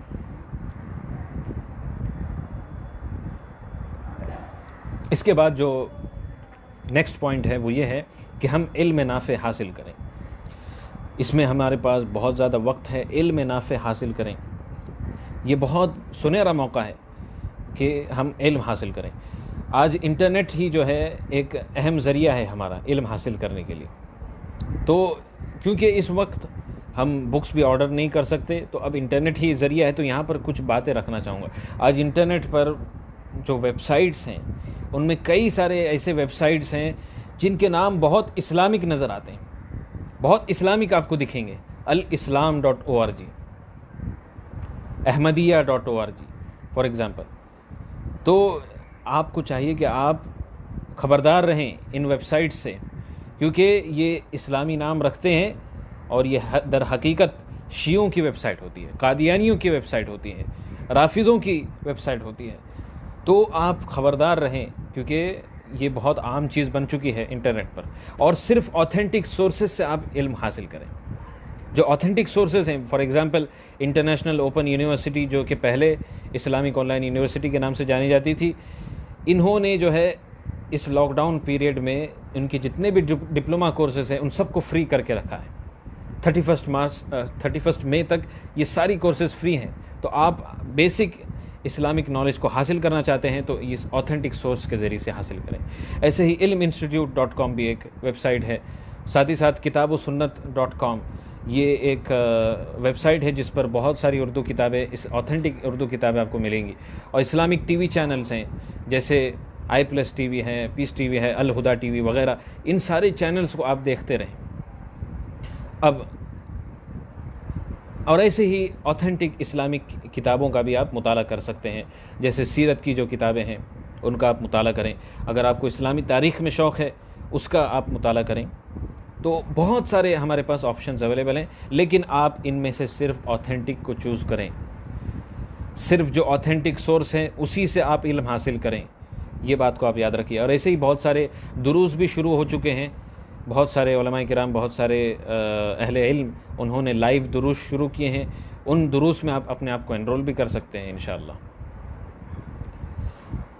اب اسی طرح سے ایک اور ختم کرنے سے پہلے اب چند پوائنٹس آپ کے سامنے رکھوں گا. وہ یہ ہے کہ اب اس مرتبہ اس رمضان ہم لیوش پارٹیز نہیں کریں گے. افطار پارٹی جو بہت زیادہ خرچ کر کے ہم کرتے تھے وہ اس مرتبہ نہیں ہوگی. تو بہت زیادہ پیسہ ہمارا بچ جائے گا. تو ایسے شکل اور صورت میں ہم زکوٰۃ اور صدقات کی طرف دھیان دیں. رمضان کے شروعاتی دن میں ہمیں چاہیے کہ ہم زکوٰۃ اور صدقات کو دے دیں, ان مستحق لوگوں تک پہنچائیں. اگر ہمارے رشتہ داروں میں کوئی مستحق ہے ان تک یہ پہنچائیں. اگر ہم جانتے ہیں کہ آج فی الحال جو یہ لاک ڈاؤن کرائسس ہوا ہے اس میں کئی سارے مائیگرنٹ لیبررز ہیں جو دور دراز کے جگہوں سے آتے ہیں کام کرنے کے لیے، ہمیں چاہیے کہ ان کی ہم زیادہ سے زیادہ مدد کریں تاکہ وہ روزہ رکھ سکیں۔ اب یہ لوگ روزہ رکھیں گے تو آپ کو بھی اس کا ثواب ملے گا، تو اس پر آپ دھیان رکھیں۔ اور ایسی ہی ایک اور بات یہ بھی ہے کہ آپ دین کی دعوت اور تبلیغ کرنے کی طرف بھی دھیان دیں۔ آپ کے پاس بہت زیادہ وقت موجود ہے، یہ ایک بہت عظیم کام ہے جو آپ کر سکتے ہیں۔ یہی پروفٹس کا مشن تھا، محمد صلی اللہ علیہ وسلم کا یہی مشن تھا کہ اسلام کے جو پیغام ہے اس کو سارے لوگوں تک پہنچایا جائے۔ تو جو غیر مسلم حضرات ہیں، آپ کے اگر کوئی دوست ہیں، آن لائن میڈیا کے سوشل میڈیا کے ذریعے سے آپ ان تک اسلام کے دعوت کو، اسلام کے پیغام کو پہنچائیں۔ اور اگر آپ کو ٹریننگ حاصل کرنا ہے تو iera.org iera.org اس ویب سائٹ کو آپ وزٹ کریں۔ یہ ایک بہت ہی انٹرنیشنل دعویٰ ویب سائٹ ہے، اس کے ذریعے سے آپ آن لائن دعویٰ ٹریننگ حاصل کر سکتے ہیں۔ کیونکہ آپ دیکھیں کہ آج اتنے سارے مسکنسیپشنز پھیلائے جا رہے ہیں، اس کی وجہ کیا ہے؟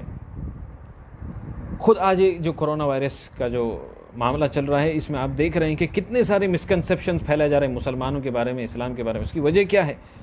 تو وجہ یہ ہے کہ ہم نے دعوت نہیں پہنچائی لوگوں تک، ہم نے دین کا پیغام نہیں پہنچایا، ہم نے اپنا کردار لوگوں کے سامنے نہیں رکھا۔ یہی وجہ ہے کہ آج اتنے سارے مسکنسیپشنز پھیلائے جا رہے ہیں۔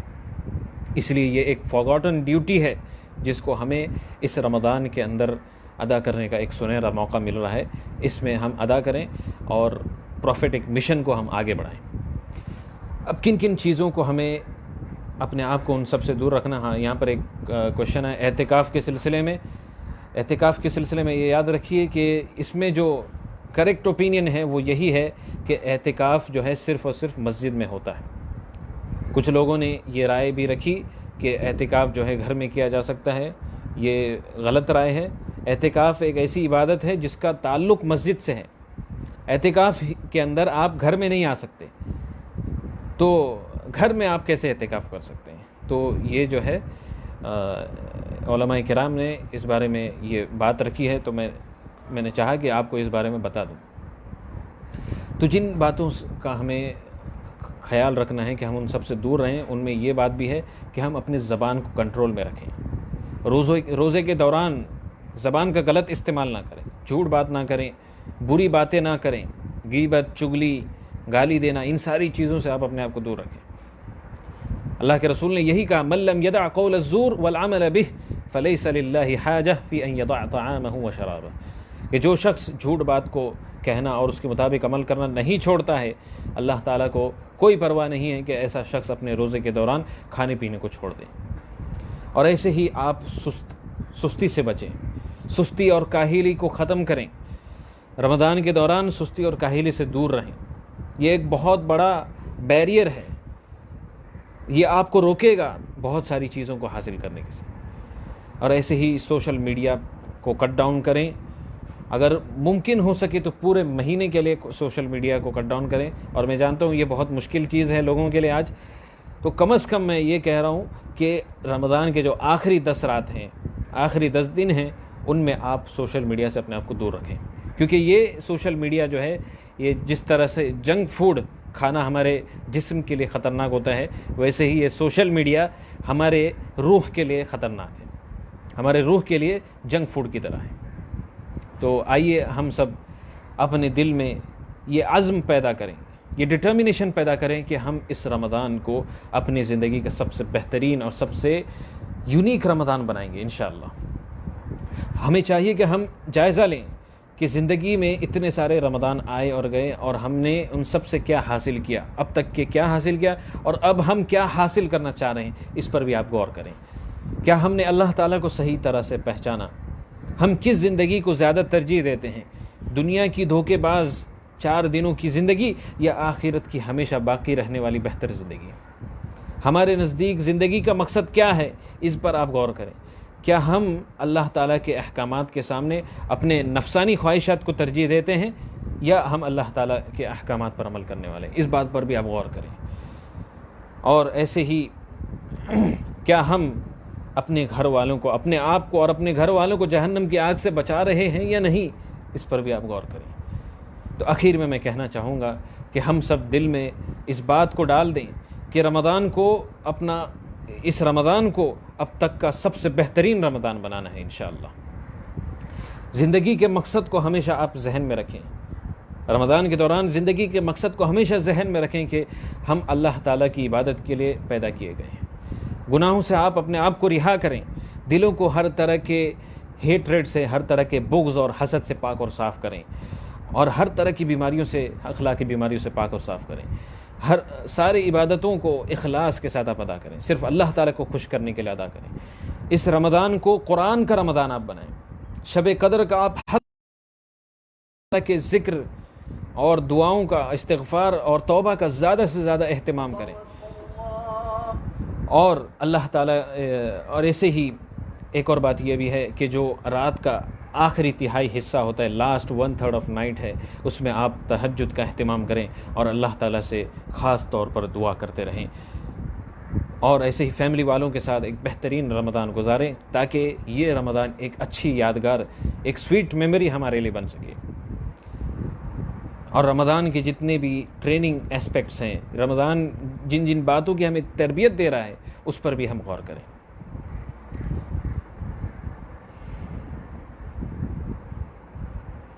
اور ایسے ہی لاسٹ پوائنٹ یہ بھی ہے کہ رمضان میں ہم جب داخل ہوئیں تو ایک بہترین پلاننگ کے ساتھ ہم داخل ہوئیں، اور اس بات کو ہم ذہن میں رکھیں کہ اگر جب ہم پلاننگ کر رہے ہیں، اس بات کو ہم ذہن میں رکھیں کہ اگر یہ رمضان ہماری زندگی کا آخری رمضان ہوگا تو میرا اس میں کیا رول ہوگا، میں اس میں کس طرح کا برتاؤ کروں گا۔ قرآن مجید کی اس آیت کے ساتھ اپنی بات کو ختم کرنا چاہوں گا۔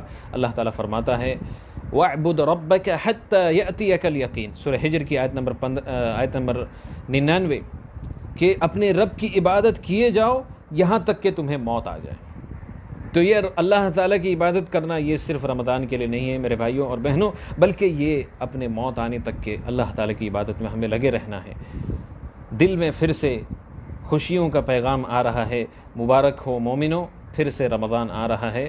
زندگی کو رمضان جیسا بنا لو، زندگی کو رمضان جیسا بنا لو، موت عید جیسی ہوگی۔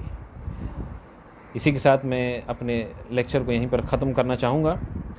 آپ کے پاس اگر کوئی کوشچن ہو تو آپ یہاں پر رکھ سکتے ہیں، انشاءاللہ اگر اس کا علم مجھے ہوگا تو اس کا جواب میں آپ کو دوں گا۔ خاص طور سے اس ٹاپک کے سلسلے میں آپ کے پاس اگر کوئی کوشچن ہے تو آپ ضرور رکھ سکتے ہیں۔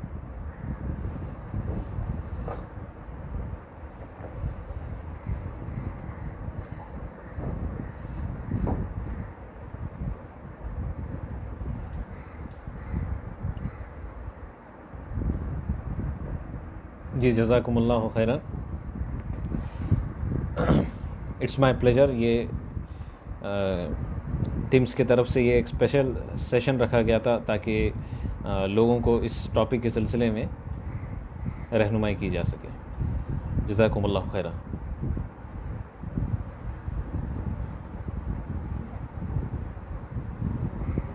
اگر لاک ڈاؤن عید تک ختم نہیں ہوتا ہے تو کیا عید کی نماز گھر میں جماعت سے پڑھ سکتے ہیں کیا؟ یہ جو سوال ہے اس کا جواب انشاءاللہ میں آپ کو کمنٹس میں دوں گا۔ یہ ایک فقہی سوال ہے، اس کے بارے میں جو ہے تھوڑا ریسرچ کرنے کی ضرورت ہے، اس کا علم مجھے فی الحال نہیں ہے، تو انشاءاللہ اس کا جواب آپ کو کمنٹ سیکشن میں دیا جائے گا۔ ہاں، آپ کی جو بھی کوشچنز ہیں آپ اس کو ٹائپ کریں، کمنٹ باکس میں پوسٹ کریں۔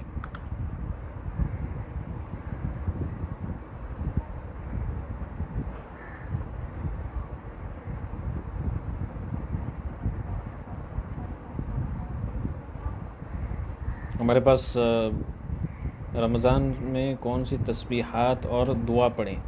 ایک تو میں نے سب سے پہلے کہا کہ صبح اور شام کے اذکار کو آپ ڈیلی پڑھیں۔ صبح اور شام کے اذکار آپ کو جاننے ہیں تو حصن المسلم یہ ایک اوتھینٹک کتاب ہے، دعاؤں کی کتاب، اس کو آپ پلے اسٹور پر سے بھی ڈاؤن لوڈ کر سکتے ہیں، اس کا PDF بھی اویلیبل ہے، اور ہو سکتا ہے آپ کے گھر میں بھی یہ کتاب ہوگی، تو اس کتاب کو آپ حاصل کریں، اور اس میں جو صبح اور شام کے اذکار ہیں ان کو آپ ڈیلی بیسس پر پڑھتے رہیں، اور ایسے ہی عام حالات میں آپ جو تسبیح پڑھتے ہیں، ہم سبحان اللہ والحمد للہ ولا الہ الا اللہ واللہ اکبر، ایسے ہی سبحان اللہ وبحمدہ عدد خلقہ ورضا نفسہ وزینۃ عرشہ ومداد کلماتہ، اور جو قرآن کی دعائیں ہیں، جو ربنا دعائیں ہیں، ہو سکتا ہے آپ ان سب کو یاد بھی کر لیں۔ اور ایک اور بات یہ بھی یاد رکھیں کہ آپ جو دعائیں پڑھ رہے ہیں کوشش کریں کہ آپ ان کو معنی کے ساتھ سمجھ کر پڑھیں. معنی کے ساتھ آپ سمجھ کر پڑھیں گے تو اس کی ایک الگ ہی تاثیر ہوتی ہے, اس کا ایک الگ ہی امپیکٹ ہوتا ہے.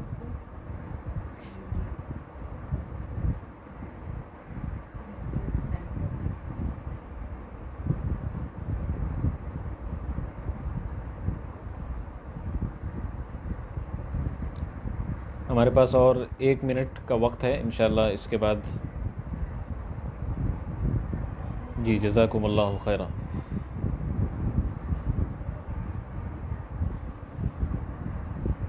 بس آخر میں یہی ریکویسٹ ہے سب سے کہ آپ نے آج کے آخر میں بس یہی کہنا چاہوں گا آپ سب سے کہ جو بھی میں نے پوائنٹس رکھنے کی کوشش کی ہے, سب سے پہلے تو اللہ سے دعا کروں گا کہ اللہ مجھے بھی اس پر عمل کرنے کی توفیق دے, اور آپ بھی اللہ سے دعا کرتے رہیں کہ اللہ تعالیٰ آپ کو ان پر عمل کرنے کی توفیق دے. اور یاد رکھیے کہ محنت کے بغیر کوئی چیز حاصل نہیں ہوتی, تو آپ کو محنت ضرور کرنا ہوگا تاکہ آپ رمضان کو بہترین رمضان بنا سکیں. کیونکہ جو انبیاء کرام تھے انہوں نے جو معجزے بھی کیے تھے ان میں بھی کچھ محنت, کچھ ایفرٹ لینا پڑا تھا. حضرت موسیٰ علیہ السلام نے جب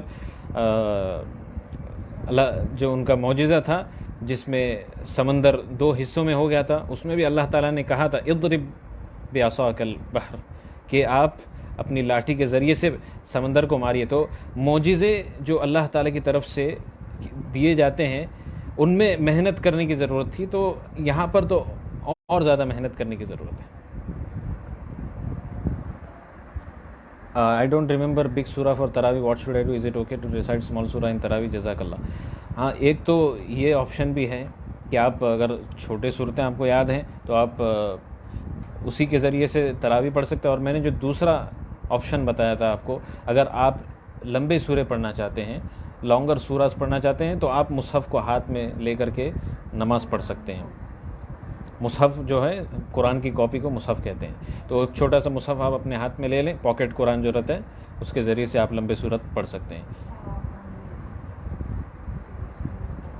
اور کیا ہے,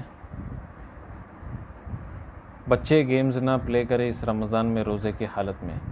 ہاں, اور بچوں کو زیادہ سے زیادہ گیم سے دور رکھیں, ان کے ساتھ قرآن کی سٹوریز شیئر کریں, ان کو ڈیلی بیسس پر حدیث یاد کرائیں, اور جو دعائیں ہیں وہ یاد کریں.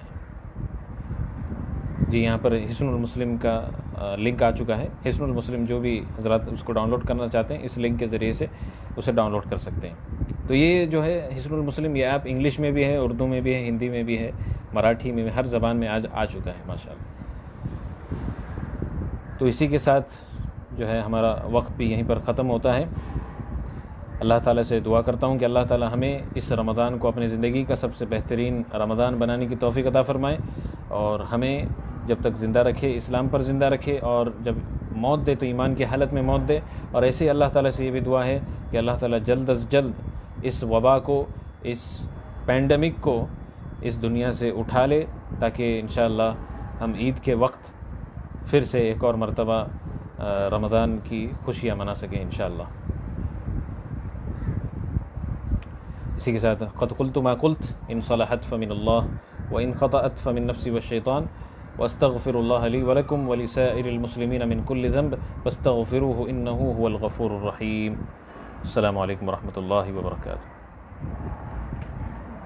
بسم اللہ الرحمن الرحیم.